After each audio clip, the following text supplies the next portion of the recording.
Charlotte County, Florida. 48-year-old Shannon Rose Giblin was arrested for murder not premeditated and grand theft of a motor vehicle. March 8th, 2026.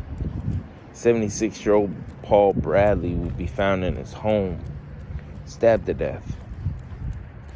One thing investigators noticed is that Paul Bradley's pickup truck wasn't in its spot, parked near his home. It was missing.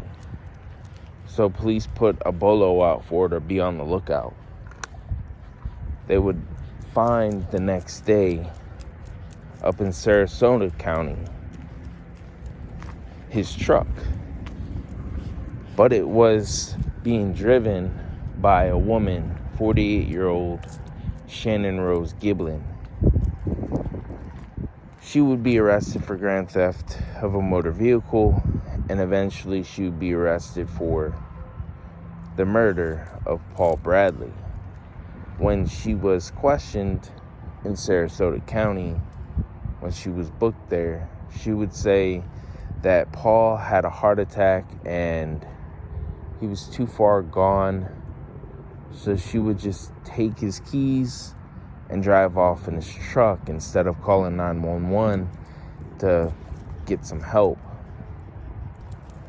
But later on in the interview, Shannon would admit that the two would get into an argument and Shannon would stab Paul to death and kill him.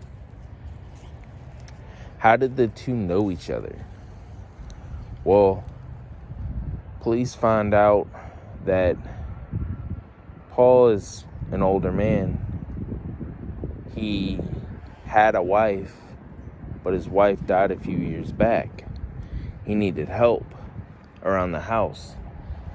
So he would hire Shannon Rose Giblin to help him out around the house and whatever else he needed. Pretty much like a live-in caregiver. After this, she would move in and she would eventually start helping him out. According to neighbors, the relationship would deteriorate, and they believe the reason why Shannon killed Paul is because Paul confronted her about evicting her, and that's what the argument was over. Shannon got a knife and killed him. She's now in Charlotte County Jail on murder charges and grand theft auto, and she has no bond.